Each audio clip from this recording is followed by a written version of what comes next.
আজ থেকে প্রায় ২৫০০ বছর আগের ঘটনা এটা। এটা প্রাচীন গ্রিসে ঘটছিল ঘটনাটা এরকম যে একটা মাঠের মধ্যে ২০-২৫ জন মিলে গল্পগুজব করতেছে। হঠাৎ করে গল্প করতে করতে একজন অজ্ঞান হয়ে পড়ে গেছে। যখন অজ্ঞান হয়ে পড়ে গেছে তারপরে তার সারাটা শরীর, ভূমিকম্প হলে মাটি যেমন কাঁপতে থাকে এরকম করে সারাটা শরীর কাঁপতেছিল। বেশ কিছুক্ষণ কাঁপলো।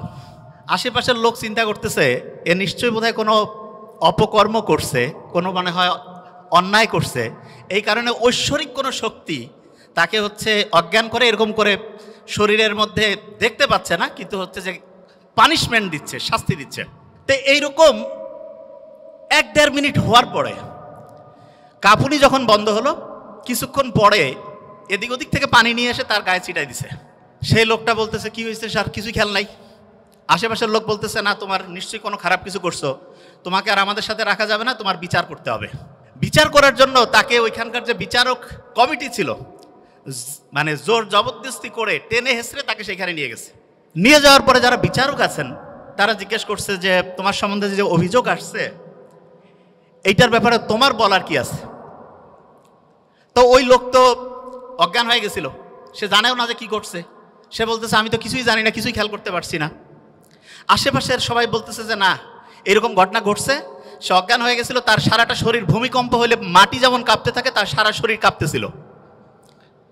তখন বিচারকরা এদিক ওদিক তাকাইলো, সবাই একই সাক্ষী দিচ্ছে এবং বিচারকরা বুদ্ধিশুদ্ধি করে বলল যে তুমি নিশ্চয়ই এমন কিছু করছো, এই সমাজে তোমার আর রাখা যাবে না, তোমাকে ১ সপ্তাহের মতো সময় এখানে আমরা আলাদা করে, ওই যে করোনায় আক্রান্ত হইলে যেমন একদম আলাদা করে রাখতো না, শুধু আলাদা করে যে চেহারা দেখার বুদ্ধি নাই, খাবার দাবার দিত, এরকম করে ১ সপ্তাহ রাখবো।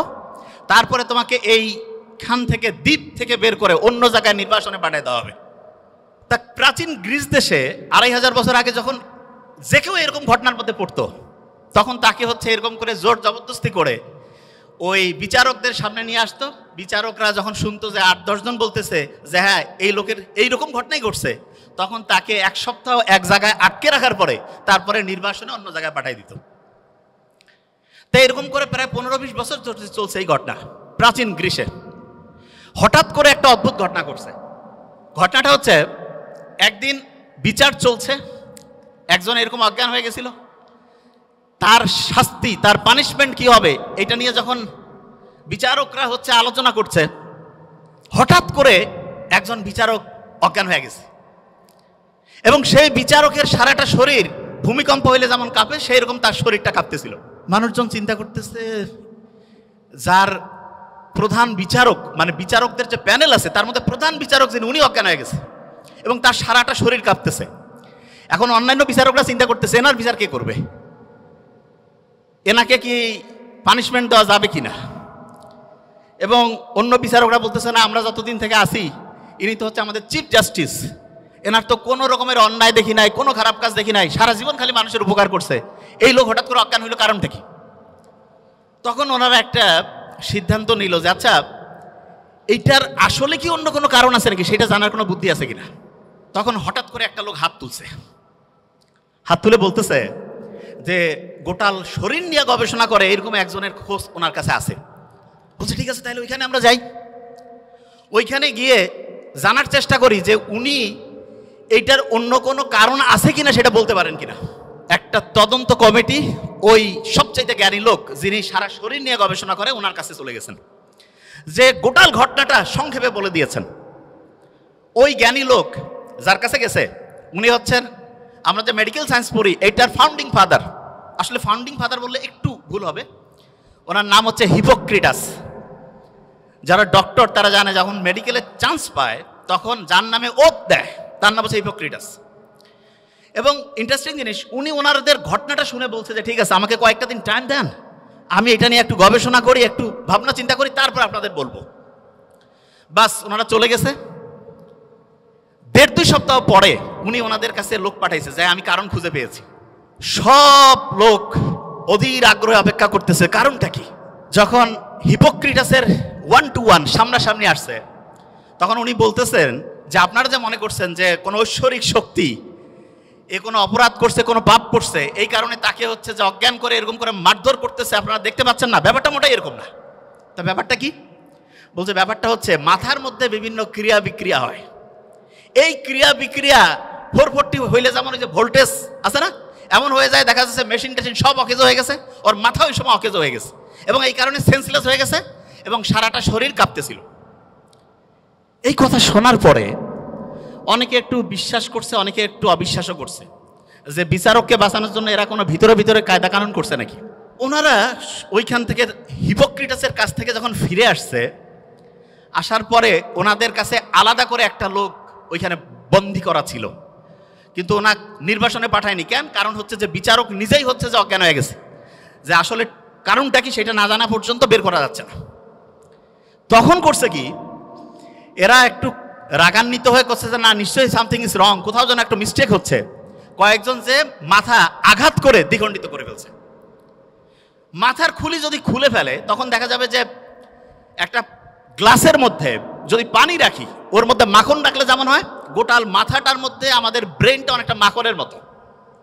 তো ওরা দেখতেছে কই কিছুই তো দেখা যায় না, কোনো ক্রিয়া বিক্রিয়া নাই, নিশ্চয়ই তাহলে ওই জ্ঞানী লোক কোনো কায়দা কানুন করে আমাদের মানে হচ্ছে যে বোকাশোকা বানাই দিচ্ছে। এরা আবার ওইখানে দৌড়েছে, যাওয়ার পরে বলছে যে কই আমরা তো কোনো ক্রিয়া বিক্রিয়া দেখতে পাচ্ছি না।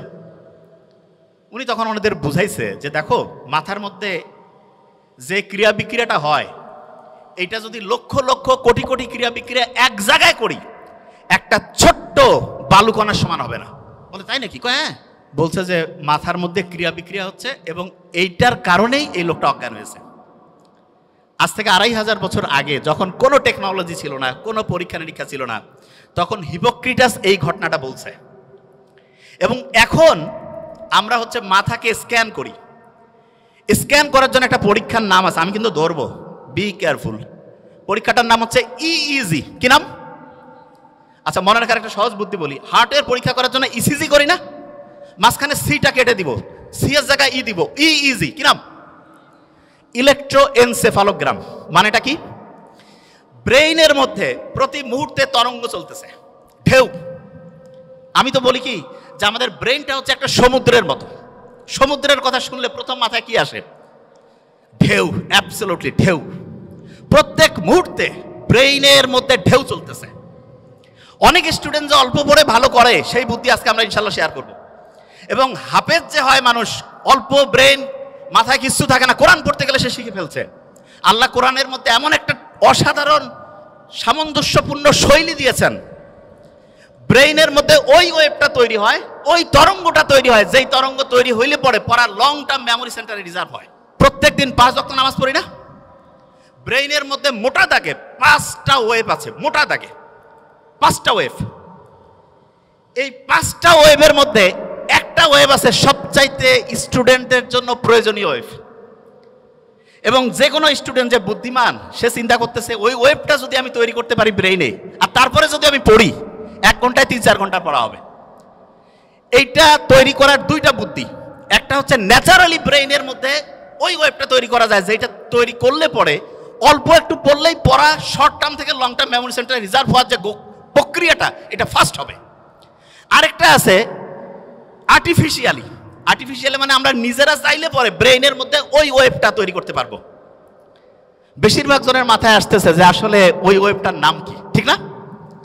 100% তাই তো আসার কথা, যে ওই ওয়েভটার নাম কি, যে সবচেয়ে দামি ওয়েভ যেটা আমাদের দরকার, ওই ওয়েভটা আসলে তৈরি হয় কিভাবে? আর ওই ওয়েভটা আমরা ন্যাচারালি তো তৈরি হলে তো আলহামদুলিল্লাহ, আর্টিফিশিয়ালি যদি তৈরি করতে পারি তাহলে সেটার সিস্টেমটা কি হবে, তাহলে স্টুডেন্ট ভালো হয়ে যাবে। একটা জিনিস, এবং আজকে আমরা যা যা আমি বলছি আমার কিন্তু খেয়াল আছে এবং ঘড়িও আছে, আমি কিন্তু ধরবো র্যান্ডম। এবং ধরার ক্ষেত্রে আমি একটা ক্লু দেই।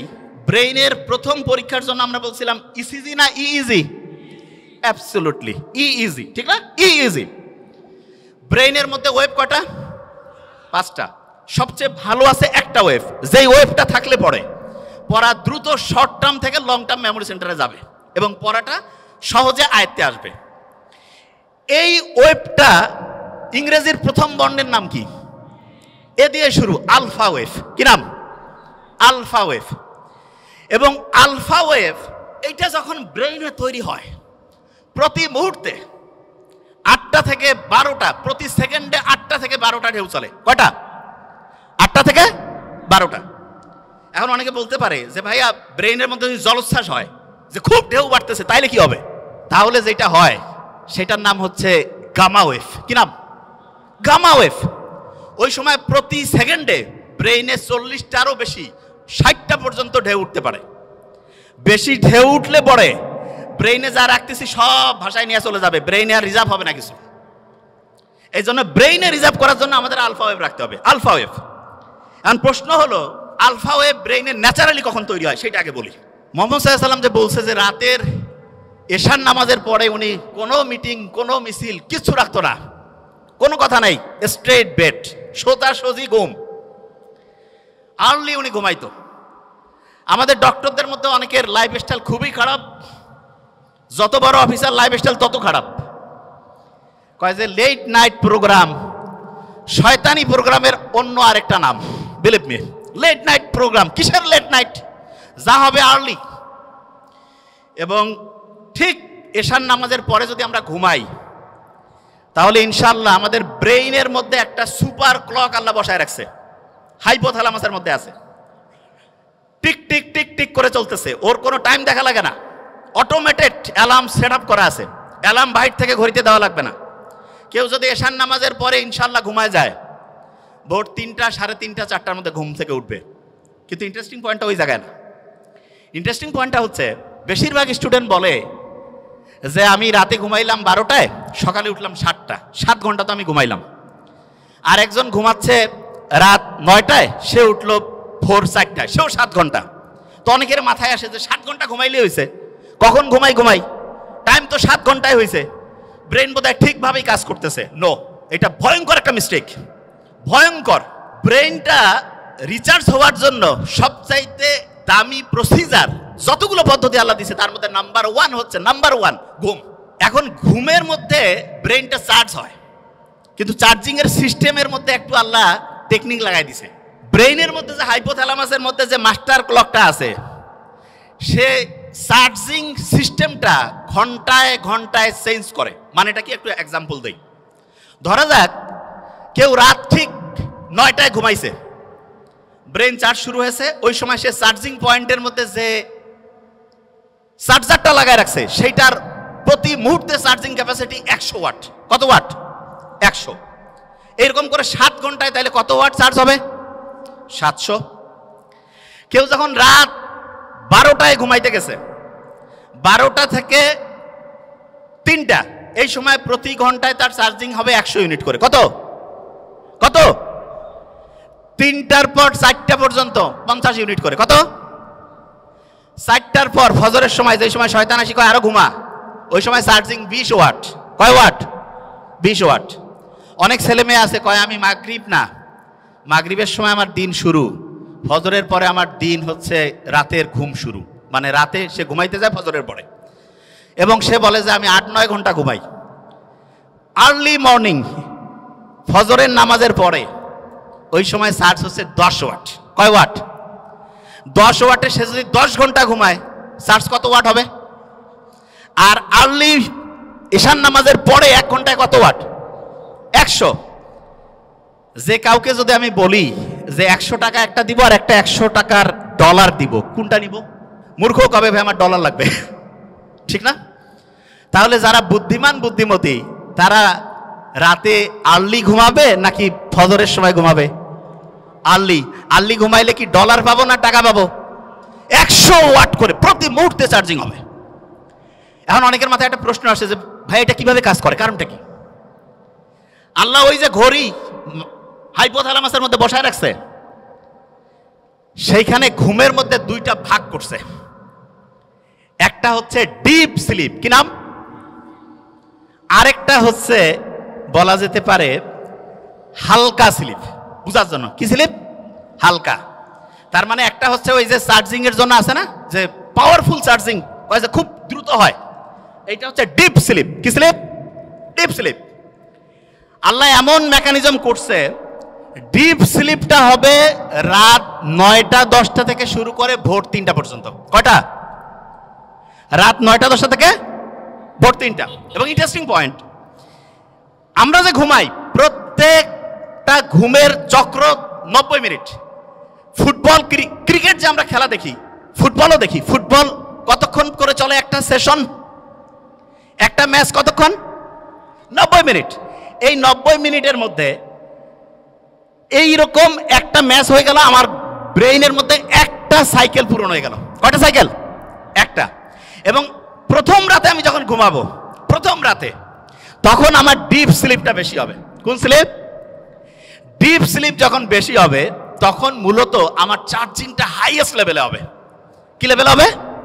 হাইয়েস্ট লেভেলে। আচ্ছা, যে জায়গায় আমি ছিলাম, প্রত্যেক স্টুডেন্টের মধ্যে আমার মনে হয় প্রত্যেক স্টুডেন্টের মধ্যে যে প্রশ্নটা আসছে, আমরা তাহলে ঘুমাবো ঠিক এশার নামাজের পরে, তাহলে আমাদের ব্রেইনের চার্জিংটা হবে 100 ওয়াটের। কত ওয়াট? 100। আচ্ছা, পড়ার ক্ষেত্রে মোস্ট ইম্পর্টেন্ট, ব্রেইনে কোন ওয়েভ দরকার? Alpha wave. ন্যাচারালি আলফা ওয়েভটা আমি পাবো আর্লি মর্নিং। আর্লি মর্নিং মানে হতে পারে ভোর 4টা-5টা থেকে সকাল 8টা-9টা। এই সময়ে ব্রেইনে আলফা ওয়েভ থাকে এবং আলফা ওয়েভের ঢেউ প্রত্যেক মুহূর্তে 8 থেকে কত? 8 থেকে 12। এই সময়ে 1 ঘন্টায় যে পড়া হবে, দিনের অন্য সময় যখন ব্রেইনে আলফা ওয়েভ নাই, ওই সময় ওই 1 ঘন্টার পড়া পড়তে 4-5 ঘন্টা লাগবে। তার মানে হচ্ছে একটা মুসলমান স্টুডেন্ট বা যে কোনো, সে যে ধর্মেরই হোক, কারণ ব্রেইন সবার জন্য সেম ওয়েতে কাজ করবে। আল্লাহ সবার জন্য কিছু জিনিস ইউনিভার্সাল করে দিয়েছেন। একটা ব্রেইনের মধ্যে আলফা ওয়েভ তৈরি করে যখন স্টুডেন্ট পড়তে থাকবে, তখন দেখা যাবে যে সেই স্টুডেন্ট 1 ঘন্টা পড়লে পড়ে 4-5 ঘন্টার পড়া তার ব্রেইনের শর্ট টার্ম থেকে long term memory centre reserve হওয়ার প্রক্রিয়া গতিশীল হবে। তার মানে যেই স্টুডেন্ট আর্লি মর্নিং পড়বে সে আলফা ওয়েভ পাচ্ছে এবং তার পড়ার গতি খুব দ্রুত হচ্ছে। এটা হচ্ছে ন্যাচারালি। এখন অনেকে বলতে পারে যে ভাই আমি ন্যাচারালি তো জানলামই, আমি কৃত্রিমভাবে ব্রেইনে আলফা ওয়েভ তৈরি করতে চাই, সেইটার কোনো বুদ্ধি আছে কিনা? এটা সবচেয়ে ইন্টারেস্টিং যে আমি কৃত্রিমভাবে যদি তৈরি করতে পারি, যখন মন চাইলো তখন ব্রেইনে আলফা ওয়েভ নিয়ে আসলাম, তার মানে অল্প সময়ে পড়লাম, পড়া হিউজ ভাবে হচ্ছে ইম্প্যাক্ট করে ফেললো। এইটার জন্য আল্লাহ অসাধারণ একটা সিস্টেম দিয়েছেন আমাদের। এবং আমি আশা করব যে কোনো পর্যায়ের লোক, যে কোনো, এখন থেকে এই জিনিসটা ফলো করতে পারে। সেটা কি? বিজ্ঞানীরা অবাক হয়েছে, আমরা যখন নামাজের মধ্যে দাঁড়াই, নামাজ যখন কেউ পড়ে এবং মন দিয়ে নামাজ পড়া বলতে কি আমি এখন একটা ঘটনায় আসছি, মন দিয়ে কেউ যখন নামাজ পড়ে, ওই সময় তার ব্রেইনের মধ্যে আলফা ওয়েভ তৈরি হয়ে যায়। কি হয়? Alpha wave. নামাজ পড়ে আসলাম, এবং ইসলামে কিন্তু ফরজ নামাজটা মসজিদে পড়ার পরে অন্য যে কোনো নামাজ বাড়িতে পড়তে উৎসাহিত করছে। আমার তো মাঝে মধ্যে মনে হয় যে বাড়িতে নামাজ পড়েই বইটা একটু হাতে নেওয়া উচিত। বইটা একটু হাতে নিলাম, নিয়ে একটু যদি পড়ি, ব্রেইনে আলফা ওয়েভ তৈরি হয়েছে। আচ্ছা, অনেকের মাথায় প্রশ্ন আসে যে ভাই নামাজ পড়লাম, ব্রেইনে আলফা ওয়েভ তৈরি হলো, কতক্ষণ থাকবে? এটা বোঝার একটা এক্সাম্পল দেই। ফ্যান একটা চলতেছে, যদি বন্ধ করি সাথে সাথে কি অফ হবে? কিছুক্ষণ ঘুরবে না? অ্যাবসলিউটলি এই ঘটনাটা ব্রেইনে ঘটে। যখন আলফা ওয়েভ, নামাজ পড়লাম, নামাজের পরে যদি 20টা মিনিট পড়ি, 20 মিনিটে দেখবো অন্য সময়ের 1.5-2 ঘন্টার পড়া হয়ে গেছে। তাইলে আর্লি মর্নিং 4-5 ঘন্টা, আর প্রত্যেকবার নামাজ পড়ছি, নামাজ পড়ার পরে যদি 20 থেকে 25 মিনিট করে পড়ি, ইনশাআল্লাহ ব্রেইনে দেখবো 20 মিনিটে 2-2.5 ঘন্টার পড়া হয়ে যাবে। তার মানে বাকি টাইম অন্য যে কোনো কাজই করি না কেন, ইনশাআল্লাহ আমার পড়া একাডেমিক, তারপরে অ্যাডমিশন যেই লেভেলে আমি পড়তে চাই, ইনশাআল্লাহ অসাধারণ প্রিপারেশন হয়ে যাবে। এখন হাফেজ যারা হয় তারা পরে আল্লাহর কালাম পড়ে, ঠিক না? এবং কোরআনের গঠন শৈলী কেউ যদি অ্যানালাইসিস করে অবাক হয়ে যাবে, এত সুন্দর মিল। আমি তো আরবি পড়ি, বোঝার চেষ্টা করি। কেউ যদি সূরা নাসটা পড়ে, নিশ্চয়ই মনে মনে একটু আমরা যদি পড়ি, হ্যাঁ, কুল আউযু বিরাব্বিন নাস, মালিকিন নাস, সবগুলোর মধ্যে একটা কি অসাধারণ ছন্দ আল্লাহ দিয়ে রাখছেন। এবং এই ছন্দটা এমন যেটা ব্রেইনটাকে, তরঙ্গগুলোকে হচ্ছে কুল ডাউন করে আলফা ওয়েভে আনতে হেল্প করে।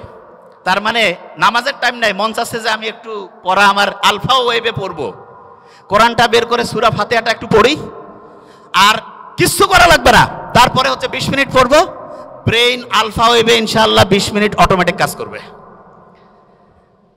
অনেকে মনে করে কোরআন পড়তেছি টাইম লস হবে, মূর্খ। ব্রেইনে আলফা ওয়েভ থাকলে যাই করবো 20 মিনিটে তো 1.5-2 ঘন্টা। কেউ পারবে আমার সাথে? কেউ পারবে? প্রশ্নই আসে না। কোরআন যখন পড়ে কেউ, দেখা যাচ্ছে ক্লাসের পড়া হয় না, সাধারণত হাফেজিতে, সাধারণত এখন আল্লাহর রহমতে ট্রেন্ড চেঞ্জ হয়েছে, দেখা যায় যেই ছেলে মেয়ের কোনো বুদ্ধিশুদ্ধি নাই, কাউকে আল্লাহর রাস্তায় দিয়ে দাও, আল্লাহর রাস্তায় দিল, কিন্তু দেখা যাচ্ছে সেও হাফেজ হয়ে আসছে, ঠিক না?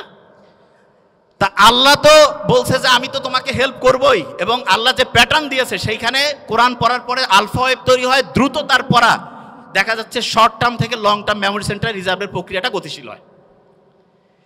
তার মানে আমরা তিনটা জিনিস অলরেডি শিখছি, শেয়ার করেছি তিনটা জিনিস। নাম্বার ওয়ান, আর্লি মর্নিং যদি পড়ি ব্রেনে কোন ওয়েভ? আলফা। যখন নামাজ পড়লাম তারপরে কোন ওয়েভ? যখন কোরআন পড়লাম তারপরে কোন ওয়েভ? আলফা। তিনটা বুদ্ধি পেয়েছি। আচ্ছা, এখন একটা প্রশ্ন আসে, সেটি হচ্ছে অনেকেই বলে যে ভাই আমি তো নামাজ কালাম পড়ি, রোজা রাখি, সবই আছে, একটু ইসলামের বাইরে অন্য কোনো কিছু করি, তা কি এমন হবে? ভালো আমল আর যদি খারাপ আমল কাটাকাটি করে কিছু থাকলে তো আমি ডান হাতে আমল নামা পেয়ে বেহেশতে চলে যাব, এরকম চিন্তা কিন্তু অনেকের মাথার মধ্যে আছে। তাই এইরকম একটা প্লেনের মধ্যে দুইজন যাত্রী পাশাপাশি বসা, একজন মুসলমান আর একজন অন্য ধর্মের। অন্য ধর্মের বলতেছে যে অফার করছে যে একটু ওয়াইন খাও, তা বলছে না না আমি কেন ওয়াইন খাবো, আমি মুসলমান। আরে বাবা তুমি কি এখন মসজিদে আসো নাকি, ওয়াইন খেলে কি হবে? বলছে না আমি ওয়াইন খাই না। তখন যে ওয়াইন অফার করতেছে সে বলতেছে যে তোমাদের যে কি ধর্ম রে বাবা, গির্জায় গেলে আমরা ওয়াইন খাই না, তোমরা আবার মসজিদ না মানে হচ্ছে বাড়ি না, একটু ফ্লাইটের মধ্যে একটু রিল্যাক্স করবা তবু ওয়াইন খাবা না, ব্যাপারটা কি? তখন পাশে বসা যে মুসলমান সে বলতেছে যে এই গাড়ির মানে ফ্লাইটে তো যে এটার যে চালক তিনি কিন্তু খ্রিস্টান। বলছে হ্যাঁ খ্রিস্টান, ইউরোপের ঘটনা। তা বলতেছে আচ্ছা ওনাকে যদি এখন মদ খাওয়ানো হয় তুমি কি জানার পরে এই ফ্লাইটে যাবা? কয় না আমি কেন যাবো। কয় কেন যাবা না? বলছে উনি তো এখন ডিউটিতে আছে, ডিউটিতে কেন হচ্ছে মদ খাবে? তখন ওই মুসলমান বলতেছে যে আমাদের মুসলমানের গোটাল জীবনটাই হচ্ছে অন ডিউটি। অন ডিউটি, পড়া, বিয়া শাদী, কথা বলা, কথা শোনা, যা কিছু আছে অন ডিউটি। বিলিভ মি, এটাই সবচেয়ে সত্যি কথা।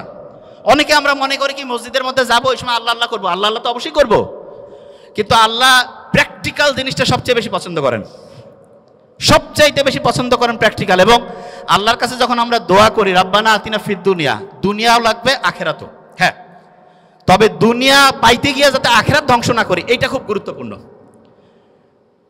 নিশ্চয়ই বাদশাহ সোলাইমানের ঘটনা আমরা জানি। বাদশাহ সোলাইমান ওনাকে একবার এসে বলতেছে যে তুমি কি দুনিয়া চাও না আখেরাত চাও? তো উনি খুব বুদ্ধিমান, আল্লাহর নবী সম্ভবত, আমার এটা আবার বাদশাহ সোলাইমান, হ্যাঁ দাউদ আলাইহিস সালামের সম্ভবত সন্তান, আমি যতদূর আমার মাথায় আসে। তা উনি বলতেছে বুদ্ধি করে চিন্তা করে যে না আমি আখেরাত চাই। তা বললো তুমি আখেরাত চাও, দুনিয়া তোমার খুশি হয়ে দিয়ে দিলাম। তার মানে কেউ যদি আখেরাতে চিন্তা করে, অনেকে চিন্তা করে আখেরাতে চিন্তা করলে দুনিয়া ধ্বংস হয়ে যাবে, কমপ্লিটলি মিস্টেক। এবং এটার কারণটা কি সেটা বলি। অস্ট্রেলিয়ার একজন ডক্টর, নামটা এখন মাথায় নাই, আমরা কয়েকদিন আগে আমি ওনার আর্টিকেলটা পড়লাম, অ্যাবসলুটলি 2 সপ্তাহ আগে, মুসলমান ডক্টর। উনি গাজায় গেছে, প্যালেস্টাইনের হচ্ছে যে ইয়া করছে, ওটাকে কি বলে, অপারেশন করছে। তা ইসরায়েল যে ভয়ঙ্কর ধ্বংসলীলা চালাইছে, অজ্ঞান করার যে জিনিসপত্র সেটাও নাই, অজ্ঞান করার জিনিসপত্র নাই।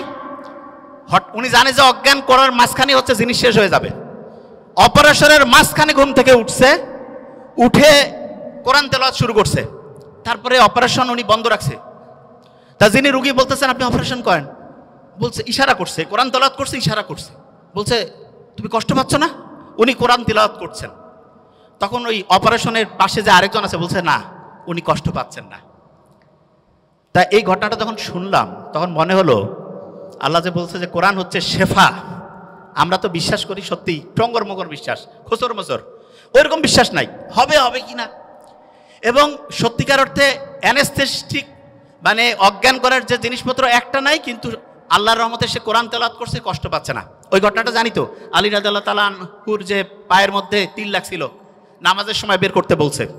আল্লাহ দেখাই দিচ্ছে। এখন কেউ যদি প্যালেস্টাইনের ঘটনাগুলো একটু অ্যানালাইসিস করে দেখবে আল্লাহ যে আছে, এবং কেউ যদি আল্লাহকে ওইভাবে মন থেকে চায় অবশ্যই অবশ্যই পাবে। আচ্ছা, যে জায়গায় আমি শেষ করবো এখন, ইটালির একটা বিখ্যাত মানুষ আছে যার নাম বুসকালিয়া। উনি যেখানে যাইতো ওনার কথা শোনার জন্য হাজার হাজার মানুষ এসে উপস্থিত হইতো। তো ওনাকে একদিন জিজ্ঞেস করছে যে আপনি এত কিছু জানেন কি করে?